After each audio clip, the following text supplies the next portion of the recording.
Bom dia, pessoal. Bom dia, amigos da formação Jogos ao Pé do Ouvido.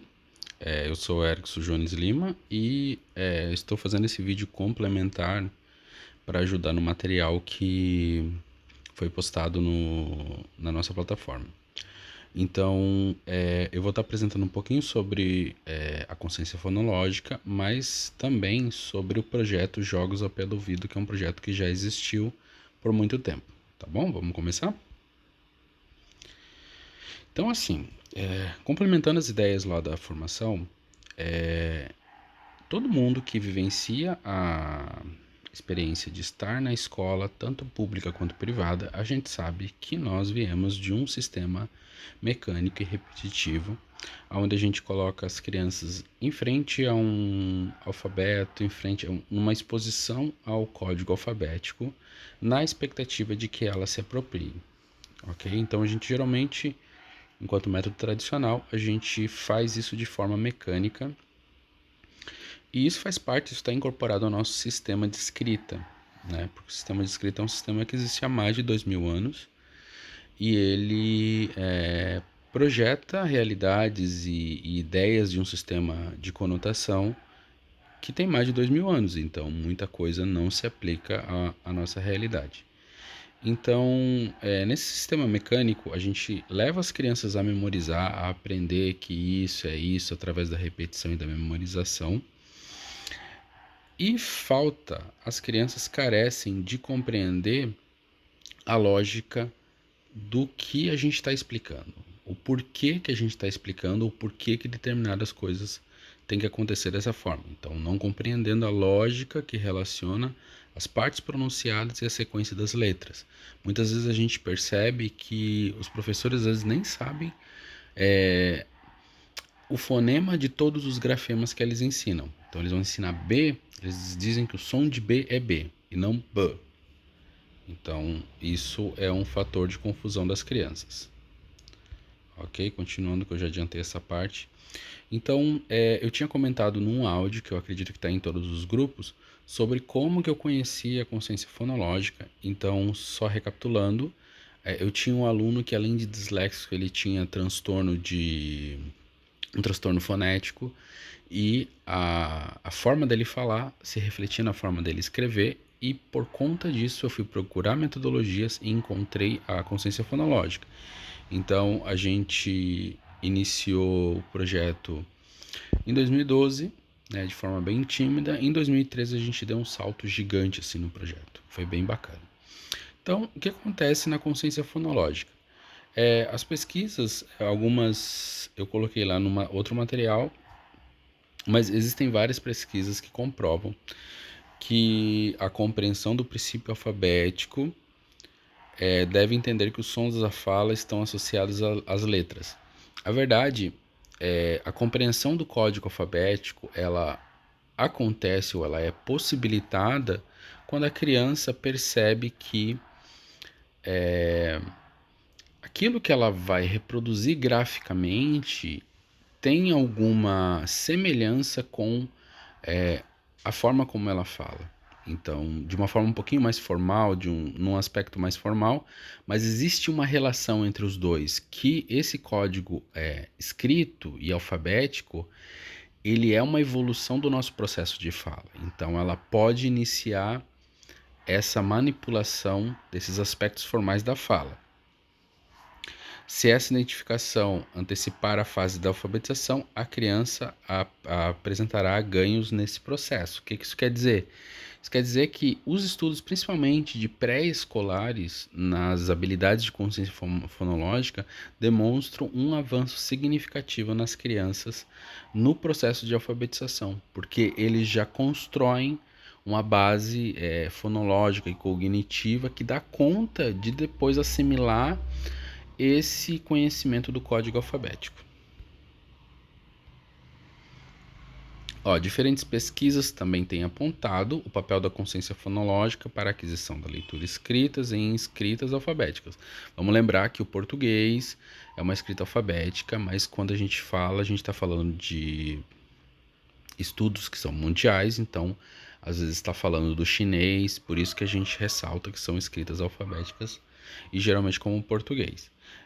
Como português, por exemplo, uma vez que a nossa escrita das letras representa os sons, a capacidade de lidar mentalmente com esses últimos faz a diferença no momento da aprendizagem, da relação a ser estabelecida entre grafemas e fonemas. Essa aqui Knobel e a Nascimento, vocês vão ver que nas minhas referências eu sempre vou estar citando elas. Elas têm um trabalho assim fantástico, que é um livro sobre processamento auditivo e consciência fonológica, que é muito bacana e prático assim, com muitas atividades práticas. Então eu gosto muito da abordagem delas, elas são bem assim pontuais. Então, a consciência fonológica é uma capacidade.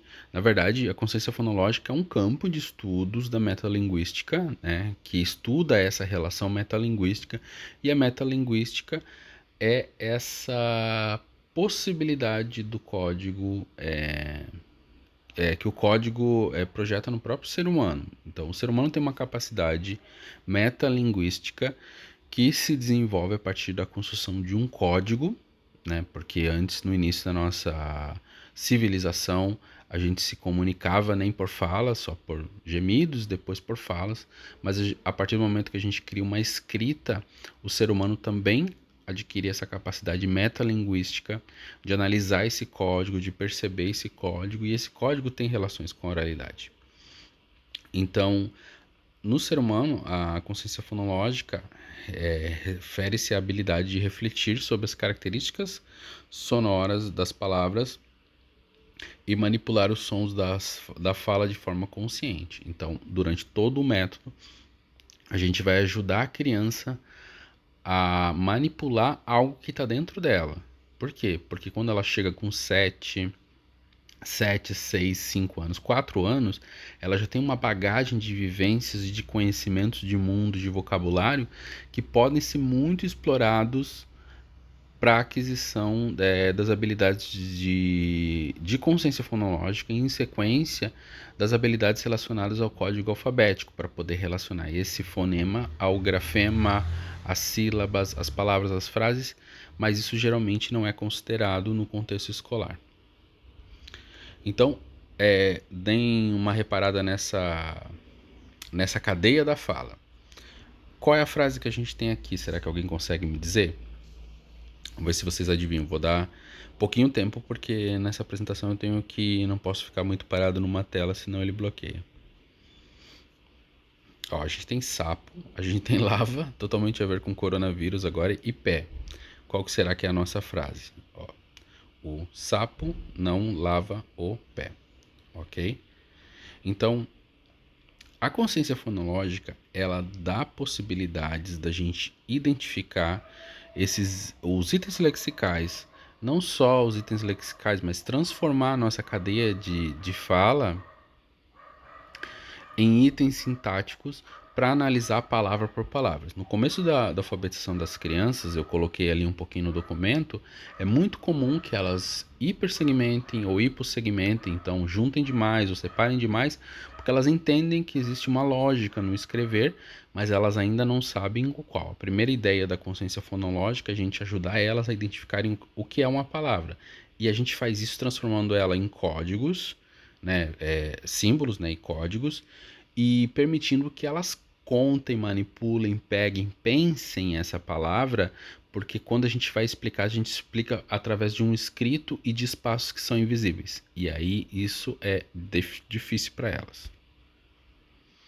Então, as ideias, assim, de forma bem prática, é que a palavra pode ser dividida, a fala pode ser dividida em frases, desculpem, a frase pode ser dividida em palavras, as palavras podem ser divididas em sílabas, as palavras também podem ser divididas em rimas, elas também podem ser aliteradas e, por último, as palavras podem ser divididas em fonemas, ok? Então, só voltando ali rapidinho. aqui rapidinho. Por conta dessa questão, dessa ideia de escada e dessa ideia gradual, que eu trabalho consciência de palavras e frases, consciência silábica, rimas, aliteração. Por isso que eu trabalho nessa sequência, porque para mim ela é um pouquinho mais gradual e dá pra gente ir dando um exemplo, sabe, uma metáfora que a criança consiga compreender. Mas existem ordens diferentes na metodologia. Então, diante disso, a gente tem várias habilidades, né, correlacionadas com o nível de complexidade da consciência fonológica.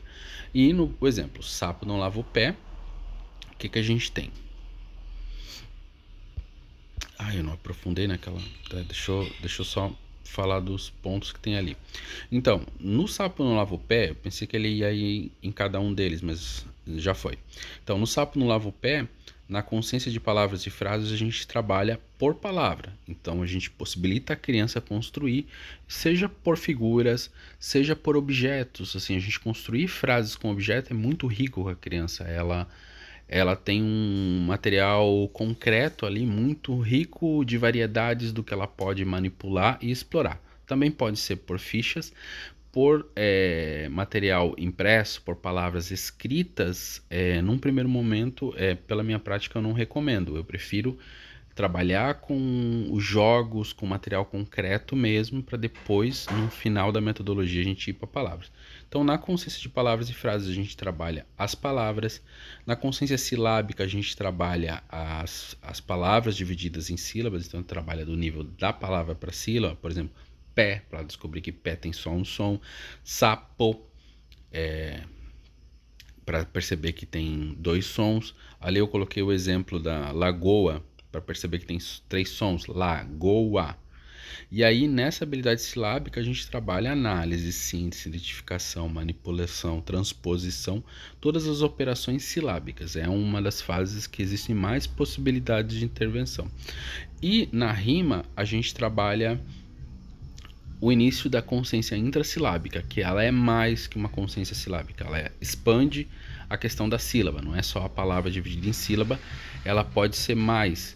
E aí eu não lembro se eu falo para frente, mas a sílaba, a rima, a gente considera conceitualmente a partir da sílaba tônica. Então, muitas metodologias ensinam a gente dividir em sílabas e aí descartar a última sílaba ou comparar a última sílaba, mas muitas vezes a rima é um pouquinho mais que isso. Sempre tem uma vogalzinha antes que é forte e que começa a rima.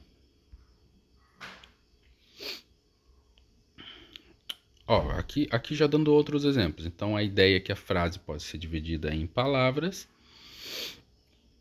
A frase, por sua vez, constitui palavras que também têm diferentes tamanhos. Outro aspecto que a gente trabalha é a questão do tamanho da palavra, que, por exemplo, casa é uma palavra menor que janela, por mais que o nível semântico dela seja diferente. Casa é grande, janela é pequena, para ajudar nessa superação do realismo nominal da criança. E, eu ia para as... como eu dei no exemplo, o sapo não lava o pé. Então a gente trabalha palavra por palavra, no nível das palavras. Depois a gente trabalha a palavra segmentada, dividida em sílabas. Então as crianças aprendem a segmentar, a analisar, a sintetizar, a identificar a sílaba inicial. Então a gente compara várias sílabas. Eu quero palavras que comecem com ba. E aí tem um grupo de fichas com várias palavras, umas não começam com ba, e aí tem banana, tem batalhão, e a criança tem que conseguir juntar as palavras que começam com ba. Sílaba final, a gente faz a mesma coisa na sílaba final. E sílaba medial, geralmente as crianças apresentam mais dificuldades na identificação da sílaba medial. Além disso, a gente trabalha a manipulação, que é a gente ter uma palavra e acrescentar, tirar, juntar para formar novas palavras. E a gente trabalha a transposição também, que é a modificação. Por exemplo, eu coloquei, acho que lá no material, o exemplo de cama, e aí a gente pega esses dois objetos de cama e muda de lugar. E que palavra que fica invertida? Ah, fica maca. Então, esse processo mental é referente à manipulação. Ah, eu dei os exemplos aqui, eu falei por cima porque achei que não ia vir, não ia aparecer. E aí, por exemplo, na rima, só finalizando, a gente trabalha. O sapo não lava o pé, não lava porque não quer. Para a criança começar a perceber essa igualdade, essa equidade fonêmica a partir da sílaba vogal tônica da palavra. Assim, toda palavra tem uma sílaba vogal tônica. Então, a rima representa equidade fonêmica, como eu já falei. Então, gaveta, ó, olha a gaveta ali, a sílaba, a vogal tônica começa no E e não no tá. Gaveta. E aí a próxima palavra tem que também ter esse final da sílaba tônica, eta. Então, por exemplo, assim, corneta, gaveta. A criança tem que fazer essa associação. Perneta, monareta, cegueta, ali são os exemplos. Então, segundo o Bryant e o amigo dele, que eu não vou me arriscar a falar o nome, a habilidade de detectar a rima e a literação é preditiva do processo de aquisição de leitura e escrita. Existem vários autores. Essa semana eu estava lendo o Zorzi também. O Zorzi fala muito sobre a questão da sílaba como uma chave principal. Na questão da rima e aliteração, eu percebo muito a dificuldade na tonicidade, assim, perceber que a palavra faz essa variação, assim. Aí na rima eu gosto de trabalhar muito essa questão melódica da palavra para trabalhar a tonicidade, assim, para a criança perceber que é tipo uma onda, assim. Ah, tô falando gaveta, tô falando gaveta. Eu tô tipo subindo e descendo e eu tenho que perceber depois dessa subida qual é o som que produz todo para comparar com outra palavra que também faz essa mesma ondinha. A capacidade de perceber a semelhança sonora no início e final das palavras permite as relações entre grafemas e fonemas. Então, quando a gente sai da consciência silábica para ir para a consciência de rimas, a gente começa a trabalhar várias outras habilidades, principalmente essa questão da tonicidade e essa sensibilidade para isso. E também outra coisa que eu não coloquei aqui, tem uma habilidade chamada comutação, então que é essa percepção de um pedaço igual em vários outros pedaços, assim. Então essa possibilidade de comutar possibilita para a criança que ela faça relações. Então, a partir do momento que ela aprendeu eta, ela faça a relação que esse mesmo pedaço está em várias outras palavras. Ela não precisa aprender todas as outras, mas ela sabendo um pedaço já ajuda ela a compreender a outra palavra. Então, referenciando Vygotsky um pouquinho, a linguagem escrita é uma função verbal totalmente particular. Permite à criança ter acesso ao plano abstrato mais elevado da linguagem, reorganizando também o sistema psíquico anterior da linguagem oral. Existem vários estudos que comprovam que a aquisição da escrita, principalmente, que é a última etapa da consciência fonológica, né, porque na verdade a consciência fonêmica ela não vai ter como objetivo a escrita, mas ela vai preparar as habilidades da criança para ela estar totalmente, digamos, apta para iniciar um trabalho de escrita, porque ela já domina o significado de todos os grafemas. Então, existem estudos que indicam que essa possibilidade, esse contato e esse aprendizado promove realmente alterações cognitivas. Então, existe diferença entre leitores e não leitores nas habilidades cognitivas. Opa, desculpa.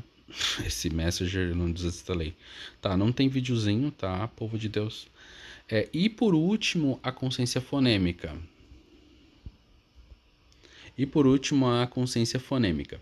Então, a consciência fonêmica, a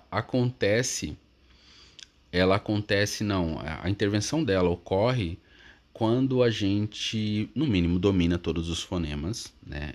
E exige um nível de análise muito maior do que todos os outros níveis. Então, quando a gente vai falar a palavra sapo, a gente em nenhum momento pode dizer que a terceira letra de sapo O terceiro grafema de sapo é o P, porque na verdade P é um nome. O terceiro grafema é o P. E aí eu vou ensinar para a criança que palavra que eu formo com os pedacinhos S, A, P, O. E a criança vai ter que pensar, analisar e juntar todas esses sonzinhos para identificar que eu tenho sapo. Ok? A mesma coisa acontece com o pé. Então é uma fase muito mais difícil. Então exige uma compreensão nossa um pouquinho maior para a gente não ensinar a criança errado. E aí, a partir do momento que a gente ensina, a gente já pode correlacionar o grafema e ensinar que o faz esse som, mas no meio da palavra ele pode fazer zzz também. Então a criança tem uma possibilidade de entender também que esse grafema não é universal, que ele pode variar na sua sonoridade. E aí eu vou falar rapidinho, finalizando, né? Eu vou falar rapidinho sobre o projeto Consciência Fonológica. Esse é um objetivo do projeto de consciência fonológica que a gente aplicava com os alunos, né, de 2012 a 2016, mais ou menos. Que esse material eu usei numa apresentação no seminário. Mais ou menos isso, tá? E o objetivo desse projeto, que é um pouquinho diferente do nosso projeto de formação, é estimular a capacidade metalinguística do educando de poder pensar sobre a linguagem e operar com ela criativamente em nível semântico, sintático e fonológico. Então, as nossas atividades, elas fomentavam a criança, a partir de brincadeiras, fazer todas essas manipulações. No nível semântico, qual o significado da palavra? No nível sintático, qual que é a ordem ou a função que esse som, enquanto palavra, exerce nessa frase. E fonológico, né? Qual que é a função do pá, qual que é a função do bá, qual que é a função dentro de uma unidade de palavra. Isso quer dizer no nível silábico, mas também no nível de rima e etc. Então, os objetivos eram oferecer espaços de interação em ambientes de aprendizagem mediada, fortalecer a consciência de palavras, frases, sílabas, rimas e fonemas, reforçar a capacidade de análise, síntese e segmentação das palavras e sílabas, desenvolver a consciência de fonemas, possibilitando o entendimento do princípio alfabético da escrita. Esses eram os objetivos nossos com os grupos dos alunos. E aí, aqui um pouquinho de como que funcionaram as etapas. A gente geralmente planejava a sequência das atividades, executava e avaliava. No nosso projeto de formação, a gente pode pensar numa ideia. A princípio, eu estou fazendo um processo antes, estou criando um modelo para vocês. A gente pode, caso existam pessoas interessadas, né, eu penso nisso, em fomentar a participação de vocês, para terem pessoas interessadas e mobilizadas, a gente pode criar um roteiro assim de planejamento coletivo, para a gente criar frases de execução e depois avaliação. Essa avaliação é muito importante porque a gente analisava a efetividade do que a gente fazia. Então a gente aprendeu muito com a parceria das fonos, é claro, mas a gente aprendeu muito estudando e reestudando. Então a gente sempre estava pensando de como é que podia fazer, pegando material bibliográfico, pegando os materiais concretos para criar a sequência das atividades. E a gente sempre estava nesse processo cíclico. Esse é um exemplo de planejamento, de roteiro de planejamento, né, que a gente utilizava, e aí a gente trabalhava num sentido, esse aqui é um dos roteiros iniciais, depois a gente evoluiu um pouquinho, e aí tinha a sequência das atividades, sempre o mediador ele seguia essa sequência, seguia as orientações do que era a proposta. Aqui foi quando a gente aumentou o número de alunos, né? Inicialmente a gente trabalhava com 2 alunos, depois nesse boom de 2012, 2013 a gente estava com 54 alunos nesse projeto, então a gente teve que organizar cada profissional para não se perder nessa questão de quem estava onde e quando, né? Porque eram muitos alunos. E aqui um pouquinho do que a gente aplicou. Então, vou explicar rapidinho aqui só. Então, esse aqui é um bingo de palavras, a gente sorteava uma figura, dizia a palavra, a criança tinha que separar e incluir as bolinhas dentro dos quadradinhos, que isso grandão aqui é uma cartela gigante de tampinha de garrafa. Aqui a gente fazia uma corrida silábica, então a gente apresentava uma palavra. Aqui no caso, assim, a gente não só apresentava, a gente estava usando palavra secreta, que é um pedacinho de palavra mais uma figura e a criança faz uma operação silábica. Então, além da criança separar, ela tinha que adivinhar que palavra que era, depois que ela adivinhava, ela separava e andava ali a sequente. Olha como a gente pedia das crianças. Aqui a gente está trabalhando rima, então a gente dava uma palavra e as crianças tinham que bater na palavra que rima, tipo um. Ah, esqueci o nome daquele jogo lá que a criança bate na figura que a gente pede. Aqui a gente estava trabalhando em fonema, é a sacola da cobra e da vaca. Então a sacola da cobra e vaca, a gente apresentava uma palavra e elas tinham que dizer em que sacola que ia, se ia na sacola do ou na sacola do só que a gente não dava a letra, a gente dava só o animal. E é isso basicamente, povo. Essas são as referências desse material, né, que é de 2016, se eu não me engano. E eu agradeço a vocês, tá bom? Olha eu ali com o meu aluninho. Obrigado e beijão.